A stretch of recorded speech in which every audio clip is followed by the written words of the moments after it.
how can you surrender and let go and become detached from the outcome and the stuff that you seek after in your life? How can you do that and still have the things that you want come into your life? How does that paradox work? One of the things that I have learned in my own speaking is to let go of the outcome, to be unconcerned with the reaction and what's in it for me, and indeed to just surrender. And in my meditation before I speak, I always repeat the mantra endlessly over and over again, and I find myself doing this more and more in my life, and something that I urge you to do. I ask the question, how may I serve? Just, how may I serve? How may I serve? How may I serve? There are 1,000 people there. How may I serve them? It's like getting the focus off of what's in it for me and how do I look and whether I say the right thing and whether people like what I say and whether they buy things that I have or whatever. And instead, like letting all of that go. Just letting that go. And getting the focus of your life, the centeredness of your life on this business of serving. And the irony of it is that when you get to that point where you're able to do it and let go of that outcome, all of the stuff that you chased after and worked so hard for and figured you had to have back here begins to chase after you and show up in your life. And it isn't you're no longer on the treadmill. It's like a surrendering. And so that's what I do when I come on stage. And it's almost as if God says to me, it's like, as long as you stay on purpose, you'll never stumble. And you'll know what to say. And when you get off of that, and you shift your alignment away from that, then you won't be able to do what you're doing. And the same thing happened in the writing of this Real Magic. For the first time in my life, I experienced what I have come to call automatic writing, where I left home and went off to Maui and sat down and in 8 weeks' time just produced this book without any struggle whatsoever, not one moment of struggle. And it just seemed to be there, and it seemed to flow. And I can type, like when I sit down and type a letter or a contract or anything that I might have to put out on a typewriter, I'm one of these kind of typists. Right? I just look around. I can do it rather quickly, but I have never had the formal training in typing. But when I write at this little typewriter, I can go along and close my eyes and write at 70 and 80 words a minute when you get into that automatic. And I can't tell you how I do that, because I had completely let go. And I wasn't concerned with whether the editors liked it, how it came out, whether or not it was a bestseller, whether people were going to buy it, whether the reviews were going to be. Nothing. It was like very, very peaceful. And it's a very peaceful place that I'm asking you to look at and get to in your own life. I learned to do it about 10 years ago when I really honed this, and that was when I was speaking in Houston. There were about 3,500 people who had all paid a lot of money to come and hear me, and it was an evening with Wayne Dyer. And I had all my notes all arranged in exactly the way I wanted to, and everything was just exactly perfect. I was backstage doing the pacing that you do before you go on, and the meditating and the right. breathing, and just getting yourself relaxed and the sort of divine guidance that you're seeking. And I realized that I didn't have my notes. They were gone. Yes. And they were back in the hotel room, which was 30 minutes away, and I was going on in 10 minutes. So I walked out on stage without any notes for the first time, and I surrendered. In that 10-minute period of time, I just said, all right, you know what you're doing, and you know how to do it, and you're good at this, and you're here for a reason, and there are 3,501 people in this room, and you're the one who's speaking, and 3,500 have paid to come and hear you. There must be a reason for that, and so get on purpose, get on purpose. Get off of your outcome, get off of how well you do, get off of how much money you're being paid, get off of all of that, and get on to what are you here for? Yeah. and you're here to improve the quality of life for somebody else. That's all you can do. When you leave this planet, the measure of your life won't be in what you accumulated, it will be in what you gave. Since you can't get anything anyway, it's in giving. So I surrendered, and that was the beginning for me of surrendering. I've never used notes since in my life. It's not that I'm not prepared. I meditate before, and I know what I want to do. See, what you have to learn is that I read a wonderful line when I was down in Australia by an actress who was talking, and she concluded it with, she said, if you want to make God laugh, tell her your plans. See, God's plan works, essentially, and yours doesn't. Basically. It's like becoming a spiritual being really means shifting away from your plans and allowing yourself into this divine perfection. Everything, remember, has a dharma. Every creature, every rose, and every human being has a dharma. You're already fulfilling it physically. You're already in the bodies that you were intended to be in. Remember what I said before, it is not about where you are, it's about what direction you're headed. And as long as you know you're heading in the direction of staying here in meaning. Now, this concept of a calling, I wrote a whole book about it. It's called Inspiration, in Spirit. And the subtitle is called Your Ultimate Calling. So I'm going to introduce a word here to help you to identify your calling. And that word is passion. And it doesn't make any difference to me whether that passion has anything to do with making a living, or it's a part of the DOT, the Dictionary of Occupational Titles. What is it that you find passion about? And the only condition I place on it is that it is in alignment with God or with your source. All right? So that your passion, if your passion is about killing other people, for example, if your passion is about stealing, if your passion is about, I often said that there's two ways to have the tallest building in town. One of the ways to have the tallest building in town, always, is to go around and knock down anybody else's building when they start getting taller than yours. So as soon as they get up, if you're at the 44 floors and they get to 43, 44, you just go over and you put some explosives in there and you just blow it up. And you say, I have the tallest building in town. And this is, by the way, our collective ego. This is what we do in our society and in our world, and which is about, if you really want to know my passion and my calling, it's about shifting the entire consciousness of this planet before I leave it. And that's why the film titled The Shift is so significant to me, because I know that if I can get 10 million people to watch that film, The Shift, if I can get 10 million people in America and Canada to watch that film, that we reach something called pi, 3.1416, remember? And if you can get 3.1416% of a population to align, the rest of it's called a critical mass in physics. You reach what is called phase transition. And if you align enough people or electrons or subatomic particles up and align them in a certain way in an energy field, and you reach what they call the 100th monkey, when you reach that point, all the rest of the electrons or the people in that energy field begin to align as well.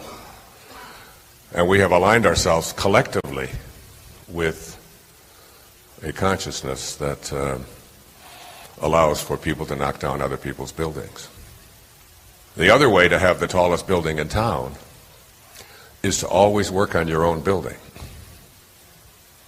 and not be concerned with anybody else's building or what anyone else out there is doing, or being consumed with trying to compete with or win or defend. To listen to your calling. So your calling is the thing within you that has your attention, that has your passionate attention. And it doesn't make any difference whether it makes sense to anybody else. It's the thing that you feel inside of you that you're here for. It's Mr. Holland in Mr. Holland's opus. And here's the secret, here's the thing that I learned, that it's the presence of the passion. That when you have the presence of the passion within you for what it is that you feel is your calling, everything else will take care of itself. That is an indication that you have God within you and guiding you. The word enthusiasm and theos, iasm, translates to the God within in Greek. The God within. When you are enthusiastic about something, anything, when you have that kind of internal knowing that this is what I'm doing. And sometimes you have to, that Shakespeare's, he wasn't just a great writer, he was an incredible philosopher. Probably the most famous lines from Shakespeare are from Hamlet. To be or not to be, that is the question. And that's a very profound question. But what follows that is much more profound. He said, after to be or not to be, that is the question. Whether 'tis nobler in the minds of men to suffer the slings and arrows of outrageous fortune, or to take arms against a sea of troubles, and thus by opposing end them. You have to ask the question, and that's what this program is about, and that's what the movie is about, and that's what the book is about, and that's what all of it is about. To be or not to be. Am I going to be who I came into this world to be, and there's something inside of me that has always been calling me to it? Or am I going to allow the slings and arrows of an outrageous fortune that has been imposed upon me by others to dictate my dharma? That's really the question. And it's a question that you can answer and respond to and live with. Do you have a definition for crisis? Like, what is a crisis? It's a gift. It's a gift. Everything is. It's interesting you mentioned The Power of Intention, because I wrote that book in what you would call a crisis. My wife and I had separated. I was 60 years old. You don't break up when you're 60 and have 7 kids. You do that in junior high school. And for about a year and a half, I was in the closest thing I've ever had to a depression, a clinical depression. Didn't want to get up, just couldn't figure it out. My wife had met somebody else, and moved in with them and so on. And my children encouraged me to just start writing again. They said, if you just write about it. And I really didn't want to write about it. But I had lost a lot of weight. People thought I was sick. People thought I was dying, and so on. And that book was just channeled to me. And I think in moments of crisis, what it teaches us is to become more compassionate. And compassion is at the heart of higher consciousness and enlightenment. The Dalai Lama said that if we could take every child on the planet and have them meditate on compassion for 1 hour a week, every child at the age of 5, in one generation we could eliminate all violence on earth. So that's how powerful he believes compassion to be. And I understood that, because The Power of Intention was a major shift for me. I began to look less flippantly and less egotistically at the world, and came from a place of inner grace or kindness, gentleness, love, what I call divine love. So that I've always felt that it is not always so important to just be in a state of gratitude when things go well, and when you're around people that smell good and that make you feel good and that look good. But it's the low points in our life, reminders that there's something inside of us that wants to have an outpouring of love. See, even the miser who loves his gold doesn't really love his gold because of the gold. The gold is just another thing. It doesn't have any love in it. It's just an object, a metal object. The reason that the miser loves his gold is because of the outpouring of love that he has for the gold. And that's true of everything and everyone. It's learning to have this outpouring of love, and you don't just have to have it for people and events, but you can have it for, for this microphone, and you can have it for the cameras, and you can have it for the wall, and the table, and the chair, and everything that you encounter. And I think for me, probably one of what you would call a crisis in my life was a diagnosis of leukemia 3 years ago. And when I first heard that word leukemia has cancer all around it. Cancer has a lot of fear all around it. And even if you aren't afraid to die, which I'm not, there's no point in being afraid of that. There's no point in being afraid of anything. You still, there's that inbred sort of psychic kind of awareness that cancer and fear go together, and so it was. It turned out to be one of the great blessings in my life. I encountered John of God down in Brazil, and was able to have just a magical experience around it. But what happened is when I had this healing and leukemia was taken out of my body, it wasn't so much that leukemia was taken out. What was taken out was fear, and it was replaced by love. Almost immediately, not almost, immediately after I had what they call the removal of the sutures, a week after the surgery, this remote surgery, I started feeling just love for everyone. I walked out of the room that morning, 7 days after the surgery, and I looked at my children and I just put my arms around them. I said, "You've just never looked more beautiful." And I looked at the ocean and it looked like just a big bowl of love soup. And the trees looked fluorescent, and every person that I walked by and looked at just became just objects of love. I went through a couple of quotes. One was from Valerie Hunt's book, The Infinite Mind, which is the display quote for the 6th chapter of Spiritual Solution. She said, "But I do not believe that man can perceive his godlike qualities until his field reaches higher and higher vibrations and attains a greater degree of coherency.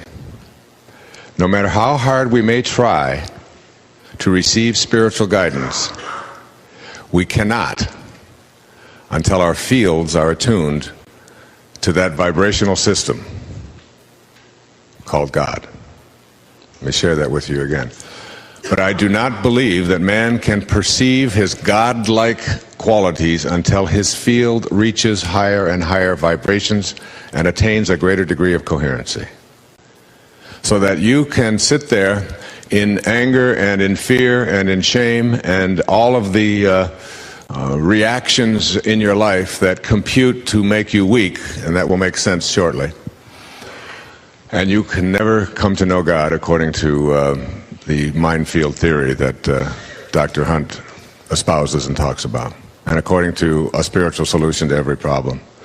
Because when you're not at peace, you have sent your body into a vibrational field of energy in which you have allowed your mind to create the error or the illusion that you and God are no longer connected. And that begins to take over. And as hard as you may try, and no matter what you may do, until you can raise the frequency at which you vibrate, until you can raise the energy level at which you experience life, and move out of the lower and slower frequencies and into the higher frequencies, you will not be able to access and negotiate the presence of a spiritual solution to your problems. You see, the intellect has trouble with this, because the intellect is the mind and the mind is the ego. If you ask most people, where is your center? Where are you centered? They will point to their head. Where do you originate from? Where is your source? Where is your ability to think and to process? They will point to their head, and they will say, it's in my brain. My brain is what makes me be able to think and be able to understand concepts and so on. If you ask a spiritual being, where is your source? Where is your center? What is it that gives you the ability to understand these great miraculous things? They will point to their heart. And so, heart consciousness is very different than head consciousness. The head consciousness is one which tries to analyze it, tries to figure it out, and has a great deal of difficulty with it because it's coming from this position of separateness. The heart is your intuition. The heart is the part of you that says, I know and I trust and it works for me and I don't have to convince anyone else of it. And once you have this, even prayer becomes not like, most people think of prayer as like, God is like this huge vending machine in the sky, all right? And I put in my tokens, and I behave in a certain way, and certain things are going to come to me. But there's an authentic kind of prayer that is very different than this. And this kind of prayer is one in which your prayer is in communion with God, rather than separation from. I turn it over to this higher part. But it's not something that I'm ever separate from. That's trust.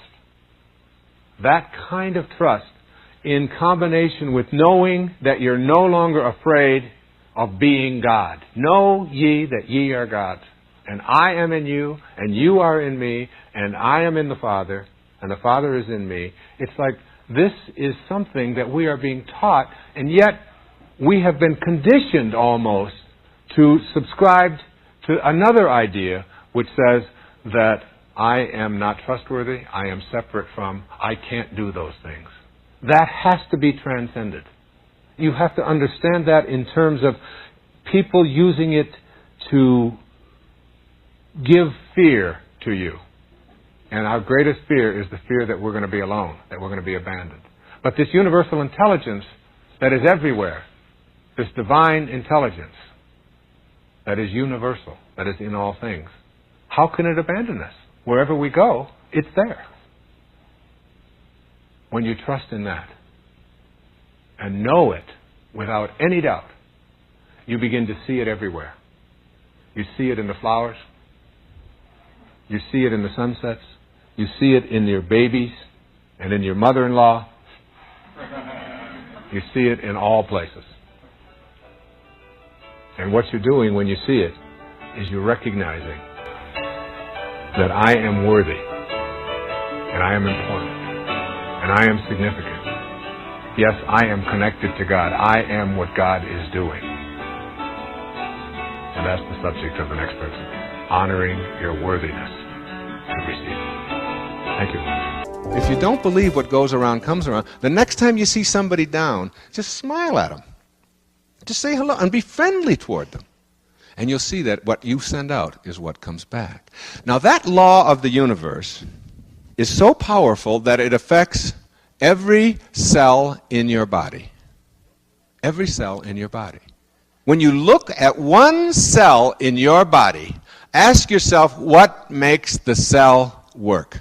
What makes a cell in your body work? Do you know what makes one individual little cell work? Harmony and cooperation. That's how cells work. An individual cell. If what's inside that cell, the electrons, the neutrons, and the protons, and all that physics stuff that's inside one, if any of them get out of whack and start not cooperating or not working in harmony, what happens to the cells around it? They're affected in some way, aren't they? When one individual cell is affected in a negative way, that is, when it loses its harmony, when it loses its cooperation, then it affects negatively those cells around it. And that's the disease, all right? And that spreads to another cell and to another cell. And before long, the harmony within you is, physiologically, is destroyed. There's two kinds of energy, supposedly, in every cell. One is the physics energy. Shirley MacLaine talks about this in her wonderful book, Out on a Limb. I recommend you read it. She talks about the physics of what is energy within one cell. And then that there's another kind of energy within a cell that scientists and physicists and chemists, none of us can figure out what it is, but it is what makes the whole thing work. They just call it the source. And that source, the nearest they can get to is love, or cooperation or harmony, what we call love, which is just love. It's just cooperating and being in harmony with. All right? That's what love is. And that is what makes every single cell work. And when one doesn't work right, it affects the other cells. Now, for a minute, just for a minute, think of yourself as a cell, just as one big cell, okay? Now, one of us as a cell goes out of whack, goes amok, doesn't work right in some way. Does it affect those around us? One cell gone wrong can affect all the other cells around us. It's just a growth process, seeing bigger and bigger cells. But when you think about the entire size of our universe, which is endless, which we can't even begin to comprehend what endless means, and uncaused causes and so on, then you are as big as one of those tiny little cells inside of you. And if you go amok in some way, then you affect those around you. And if our planet, which is just another cell in billions and billions and billions of other cells, if our whole planet goes amok, that is, if we store up enough weapons and we do enough killing and we have enough hate, and as a people we do that, then we will not only affect everything down to that tiny little cell, but all the cells in our planet, in our universe, and it will go on forever. See, I have taken to sending out ICUS, a copy of my parable. I send these books out to all influential people in the world in every field. Just the last 2 weeks, I think our mailing lists have totaled over 4,000 at my own expense, just signing them and sending them out to all the government leaders, all the medical leaders, all education leaders, all people in celebrity status, all people associated with different religions and so on. I'm just sending them out. All right? Now, many times when you send things out in the mail to a large mailing list, you get some back. Karma. Understanding how our universe works. In every single obstacle that you run into in your life, there's an opportunity. Every obstacle you have is a hidden opportunity. And seeing it, rather than as something to complain about or call your lawyer about or get upset about or anything in between, you see there is an opportunity in every setback you have in life, including everything you're suffering from right now. Everything, whatever it may be. There's an opportunity in it. Look for the opportunity. Look for the fulfillment, the potential for finding out what you're made out of, rather than for finding out how well you can say, see, I told you things weren't going to work out for me. So in sending out these books, I'll get 100 back. You send out 4,000, you get 100 back. That's a good day. Okay? Only 100 came back. Now, most people who send things out free and get some back say, well, this isn't working. I'm getting these back. I get 100 back and all that. To me, it's like, how can I find that person? This is a test. To me, that's a test from the universe to say, what are you made of? You're just going to give up and not find that person? Or are you going to go look for that person, because that's to find out what you're made out of? And that's what I do with all of that, and have always done. And somehow just knew to do that. When it's somebody says no, it's how can I figure out a way to go around that no? Rather than I think that they're right, I'll just give up. It's always how can I get around that? If you don't accept yourself, nothing else, no one else is either. You know, it's like, I think of it as like we're all creations of God. We all come from the same place. You know, T.S. Eliot said that we shall not cease from exploration, but at the end of all of our exploring will be to return to the place from which we originated and to know it for the first time. And he was speaking about death, and I don't. I don't take that as an explanation of death. I take that as an explanation of an understanding that we all emerged from this place, the same place, that we're all connected. Everything in this universe is connected. Larry Dossey has just written a beautiful book called One Mind, and I've just finished reading it, and it's like showing scientifically how everything is connected to everything in this universe, and you can't take anything and not see the connection to it, especially at the quantum level. So that So who you are is a creation of God. You know, in my book Wishes Fulfilled, I talk about, it's like one of the things you have to recognize is that your highest self is God. You must be like what you came from. So a little tiny spark of who you are is is the Tao, is God, is divine mind, is Krishna, is consciousness, is Buddha, whatever you want to call it. And the Tao, the opening line of the Tao says, the Tao that can be named is not the Tao. We can't find a name for it. It's just like, but it's the best name we can come for it is something called love. It's just love. It's divine love. And so this is what you came from. So if you don't accept yourself, you're not accepting something that is the creation of God. Because truly, I mean, it's like the greatest wisdom that you can have is the recognition that you are a piece of this divinity. And I walk around with just Rumi said, sell your cleverness and purchase bewilderment. I'm just in a state of bewilderment about it all. And when you accept yourself, you love yourself. And when you love yourself, that's what you have to give away. And the only thing that you can give away, and that's what a saint is, someone who can only give love away, because that's all they have inside. That's been my goal in my life, is to have no enemies, to have nothing, and particularly not to make an enemy of myself.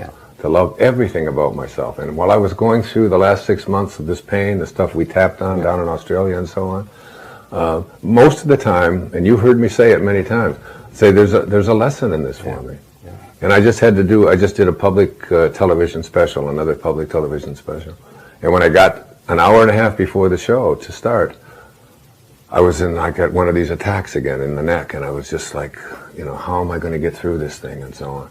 And I said a prayer. My wife was there, 2 of my girls were there, we were in the room, I had my arms around them, and I said, if I'm supposed to endure this pain, for whatever reason that I don't even understand yet, I'm willing to do it. But could I please just have the next couple of hours so that I could at least get through this experience? And it just dissolved. And I was able, you were there, you were in the audience, and I was able to go out there and do it. And then the pain returned the next day, and I went right back to that state, and I still do it now. And I can feel it even now as we're talking about it a little bit here. And instead of cursing it, instead of being angry at it, I accept it as my dharma. This is, and whatever it is that I have to learn from it, generally speaking, every difficulty I've had in my life, getting divorced, literally being someone who is addicted to substances, including alcohol, letting go of, those kinds of beliefs that those are terrible things that I should be ashamed of. They've been amongst my greatest teachers. And this pain is just another one of those things. And generally speaking, I now can go out and help people who live in chronic pain. And you do a lot of this with your tapping. I've seen you do it on stage, with people. When we were out in Australia, that one woman, what was it? She couldn't even... Well, there's one lady with a frozen shoulder who couldn't move her arm. Who hadn't been able to move her arm in years. In 20 minutes, she got it up like that. So it's like... And that comes from just accepting yourself and actually instead of cursing the pain, because when you curse the pain and get angry at it, you get angry. Every cell of your being goes through that same anger. And what you want to do is just get to that peaceful place within yourself where you say, when you trust in yourself, you're really trusting in the wisdom that created you, and the wisdom that created you is infinite and it's formless. And so your thoughts are in that same category. Have thoughts that are aligned with that divine presence. You'll see it going away. Quote from A Course in Miracles. The memory of God comes to the quiet mind. It cannot come where there is conflict. For a mind at war against itself remembers not eternal gentleness. What you remember is a part of you. For you must be as God created you. Let all this madness be undone for you, and turn in peace to the remembrance of God, still shining in your quiet mind. It's about remembering our origination. I committed this passage to memory many years ago, and I use it as a way to remember who I truly am and where I really came from, particularly when I communicate with my Creator to stay on purpose and in spirit. Now I'd like to go through each of the messages in this observation from A Course in Miracles one by one. Number 1, the memory of God comes to the quiet mind. We came from a quiet, peaceful place. That's the very essence of creation. So when our mind is filled with noisy dialogue, we shut out the possibility of remembering our spirit. Incessant chatter keeps us attached to the physical world and produces anxiety, stress, fear, worry, and so many of the emotional reactions that are decidedly removed from God realization. We must minimize distractions when we wish to communicate with God. So being in nature, away from the artificial noises that invade our space, is helpful. But the most important thing to consider is how to keep our mind free from the dizzying, bewildering cascade of thoughts flowing through our head from morning till night, and even on into our dream state. It's been estimated that we have something like 60,000 separate thoughts every day. The real problem is that we have the same 60,000 thoughts today that we had yesterday. I've made the practice of meditation a part of my daily life because it's one way to quiet the mind so that the memory of God is accessible. So by learning to meditate, or at the very least shutting down the inner dialogue produced, directed, and acted upon by your ego, you can open up a space for remembering and returning to spirit. 2. It cannot come where there is conflict. In order for conflict to exist, there must be two opposing forces at work. That is, one force, in the form of an idea, a point of view, a desire, or a contribution, directly clashes with another. Conflict defines our lives in many ways, as we oppose our partners, our children, our bosses, our neighbors, and even our countries. In politics, it's always one party versus the other. And the entertainment industry portrays battling points of view that are usually turned into violent scenes. Essentially, conflict requires two-ness. However, remembering where we came from involves our returning to the oneness of being in spirit. After all, there are no battling powers in the divine realm of spirit. There's only perfect oneness, and this is what we want to rejoin. We want to become one again with our Creator, and we can't retrieve this memory of God with a mind in conflict in any way. 3. For a mind at war against itself remembers not eternal gentleness.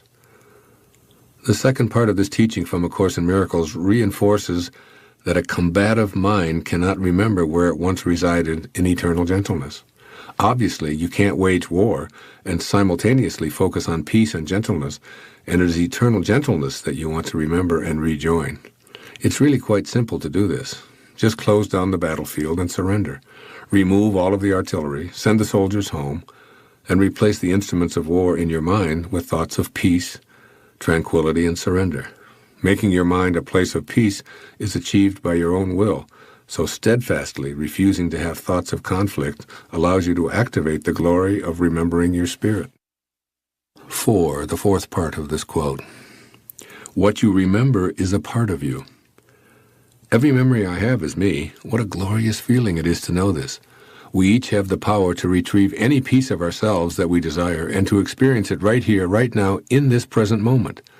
The great Danish theologian Søren Kierkegaard once observed that life can only be understood backwards, but it must be lived forwards. In other words, if we can't go back and remember the spiritual bliss that defined us before the beginning, we've really abandoned a part of ourselves. As we move into communion with God, we must know that our inability to remember our spiritual origins is another way of really saying, quote, I'm unable to know myself because I have no recollection or memory of my spirit. Unquote. In fact, the corollary of this line from A Course in Miracles that we're processing right now would be, what you don't remember is not a part of you. In other words, if we fail to remember spirit, then obviously it isn't a part of us. And 5, for you must be as God created you. As you communicate with your source of being, know that you're awakening a part of yourself that's just like God. In fact, you ought to try to approach communication with God by being as closely aligned to the way that you were created as possible. That is, by becoming a vibrational match to the all-loving Creator. Come to the quiet moments in consultation with God in love, in peace, and without judgment. As A Course in Miracles is saying, you must be as you were created. So why put on a false mask and pretend to be anything or anyone else? In this way, you can open the channel of communication because you finally remembered to be the way you were created. And that's the key to effective prayer. And as Gandhi once said, prayer is not an old woman's idle amusement. Properly understood and applied, it's the most potent instrument of action.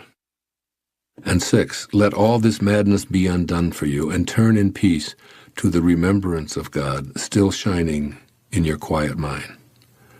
Let's take the 3 suggestions in this teaching one at a time. First, A Course says, let this madness be undone. The madness here is that of living in a state of conflict.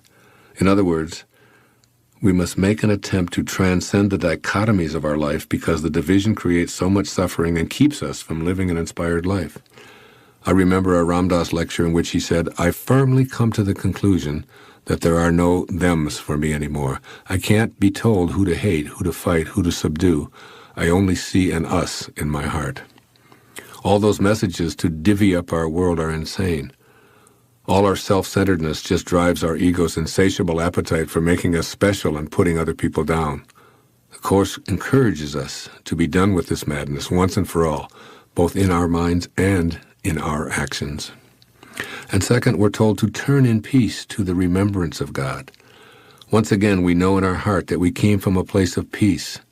So any discord can't be the result of our Creator's actions. God cannot come to us when we pray from non-peace, so the solution is to return to the remembrance of Him and ask to be made an instrument of His peace. When I find myself out of sorts, I remember. And what I remember is to turn to peace right now in prayer. I become peace rather than anguish, and I feel the calmness I long for come over me like a wave of pleasurable relief. The most important thing that you will gain from cultivating unconditional love will be freedom from hate and violence. When these thoughts are removed, you discover the presence of joy and peace. This is an automatic reaction to unconditional love because you are in harmony with the creative source. The ego identifies you primarily as a physical body, separate from God, and in need of constant stroking to massage your self-importance. When you simply say this is an illusion and it doesn't really exist, those ideas are replaced with unconditional love. And the joy you experience is really the denial of the false and an affirmation of the truth of your being. You are absolutely free when you are not consumed with your self-importance. You are free when you no longer need to be stroked, coddled, and approved of by everyone you meet. There is a great sense of joy in feeling free. Think of times when you have felt the freest in your life, when the pressures to perform are off, when you are walking in nature, when you are in solitude and communing with God. Joy, freedom, and unconditional love are inseparable. They flow from the experience of each other. To be joyful is to hold on to nothing and to have no restrictions. This is also the feeling of freedom, and it is a result of embracing the unconditional love of the divine energy that is the center of your being. This is not to say that one ought not to enjoy a massage, a delicious meal, lovemaking, and all of the pleasures of the body, but it is the mind that is processing and allowing you to experience the pleasure. It is the mind that makes it real. Your purpose is to align your mind with the unconditional love that is the divine source of all material things, including your body. With that alignment comes joy and power. When one drop of water separates from the ocean, it becomes a speck that is essentially powerless and weak. But when it aligns with its source, the ocean itself, it is powerful beyond what is possible as an individual drop of ocean. And so it is with you. It's a difficult thing for our egos to contemplate this concept of oneness. Unconditional love and becoming a co-creator in your life is possible when you know that God is not separate from you. You and God are one and the same. In the New Testament, Jesus says to the multitudes, "I have said, ye are gods." And later, "When a man believes in me, he does not believe in me only, but in the one who sent me. When he looks at me, he sees the one who sent me." One of the great meditation exercises that I learned many years ago involves imagining lifting yourself out of your body and floating into space so far that you are actually observing the entire planet. If you do this, try to imagine what the Earth is like without you on it. It is a very difficult task for your ego to even contemplate the world without you on it. Next, begin to observe the planet without any judgment, refusing to label anything good or bad, right or wrong. Simply instruct yourself to notice, allow, and send unconditional love. The process of being a detached observer occurs in the silence of your contemplations or meditations. Begin by seeking out time to be quiet and enter this inner place of love. It is in that silence that you will come to truly know the divine energy of unconditional love. Remember to keep uppermost in mind that love transforms. Unconditional love heals the body and the mind.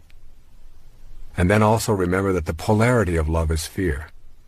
Fear is a current of energy that literally runs through your body and is produced when you feel cut off from the source of unconditional love. Every time you experience fear, ask yourself, what's going on that I have substituted fear for love in this moment? Also, begin to acquire a private, non-publicized, and regular habit of meditating. With every breath you take, feel yourself taking in unconditional love. With every exhalation, expel thoughts of fear. Then pick one day to practice this exercise with a partner of your choice. Make a decision to think, act, and radiate nothing but unconditional love for the entire 24-hour period, including your dreams. If this works for you for one day, see if you can extend it for another day or two. Also, try making a decision to turn over your most difficult challenges in the area of unconditional love to God. Simply turn them over with a request such as, I have been unable to bring love into my life in these areas, and I am asking for your divine guidance in accomplishing this. Also, in your silent moments of prayer, do not be afraid to ask for help.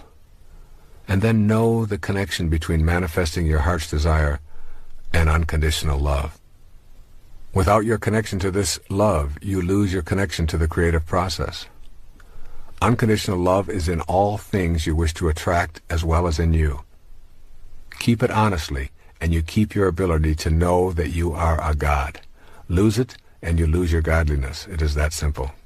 It is with unconditional love that you find your true connection to the divine energy that is in all things.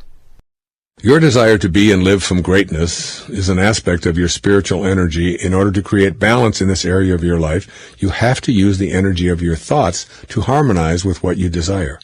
Your mental energy attracts what you think about. Thoughts that pay homage to frustration will attract frustration. When you say or think anything resembling, there's nothing I can do, my life is spun out of control and I'm trapped, that's what you'll attract. That is, resistance to your highest desires. Every thought of frustration is like purchasing a ticket for more frustration. Every thought that agrees that you're stuck is asking the universe to send you even more of that glue to keep you stuck. The single most important tool to being in balance is knowing that you and you alone are responsible for the imbalance between what you dream your life is meant to be and the daily habits that drain life from that dream. You can create a new alignment with your mental energy and instruct the universe to send opportunities to correct this imbalance. When you do so, you discover that while the world of reality has its limits, the world of your imagination is without boundaries. Out of this boundless imagination comes the seedlings of a reality that's been crying out to be restored to a balanced environment. Restoring the balance. The objective of this principle is to create a balance between dreams and habits. The least complicated way to begin is to recognize the signs of habitual ways of being and then learn to shift your thinking to being in balance with your dreams. So what are your dreams? What is it that lives within you that never ever has gone away? What inner nightlight continues to glow even if it's only a glimmer in your thoughts and dreams? Whatever it is, however absurd it may seem to others, if you want to restore the balance between your dreams and your habits, you need to make a shift in the energy that you're contributing to your dreams. If you're out of balance, it's primarily because you've energetically allowed your habits to define your life. Those habits and the consequences thereof are the result of the energy you've given them. In the early stages of the rebalancing process, concentrate on this awareness. You get what you think about, whether you want it or not. Commit to thinking about what you want rather than how impossible or difficult that dream may seem. Give your personal dreams a place to hang out on the balance scale so that you can see them in your imagination and they can soak up the energy they deserve. Thoughts are mental energy. They're the currency that you have to attract what you desire.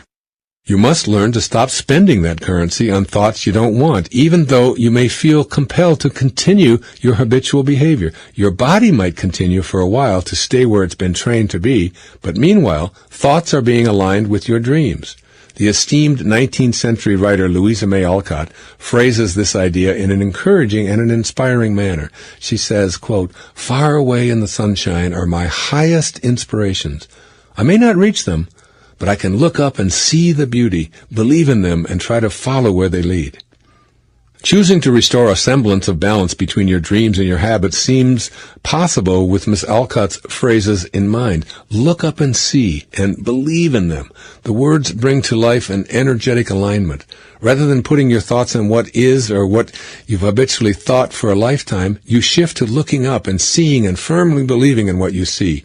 When you begin to think in this manner, the universe conspires to work with you and sends you precisely what you're thinking and believing.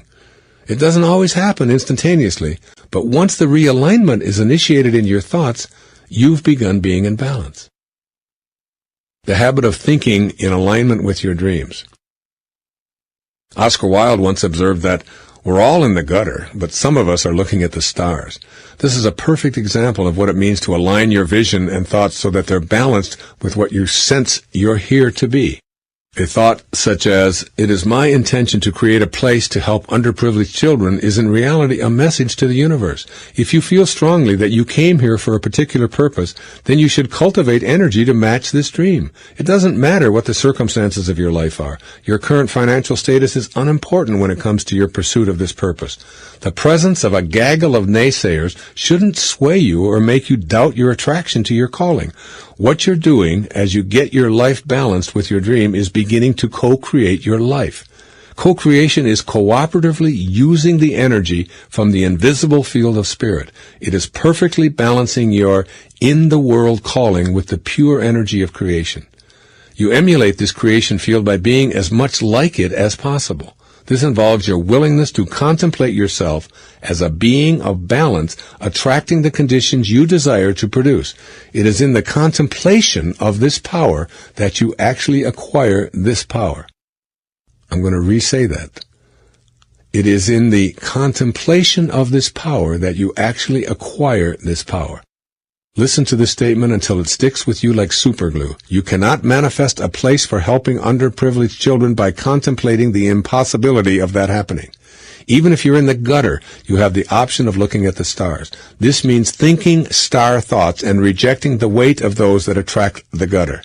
Your balance point is a certainty that you affirm with thoughts along the lines of, "I know it, I desire it, it's on its way, nothing can stop it, and there's nothing for me to be upset about." This alignment will completely turn your world around. The universe is based on a law of attraction. You begin seeing the universe conspiring with you to attract the right people, the right finances, and the seemingly synchronistic events to turn your dreams into reality here and now. When you're balanced with thoughts of deserving this cooperation from the world of spirit, you actively engage in bringing it about. You're enjoying the lightness of being in balance with the creative energy of life. It's no longer possible to sit around complaining or feeling frustrated. You are energized. Why? Because you're balanced with the source of all creation. And just like it, you access creativity by attracting all that you need with your thoughts. It just doesn't work if you're in a state of imbalance, complaining, living in fear, or expecting the worst. The same logic of realignment for balancing your dream energy with your daily habits applies to anything you're capable of imagining. Writing and producing your own music album, training horses, adopting a child from an impoverished land, owning your own home in the country, landing the job that's always eluded you, making the kind of money that will free you from debt, running a marathon, you name it. And if you can dream it, you can achieve it. But only if you align your inner creative energy, your thoughts, so that they match up perfectly with your desires.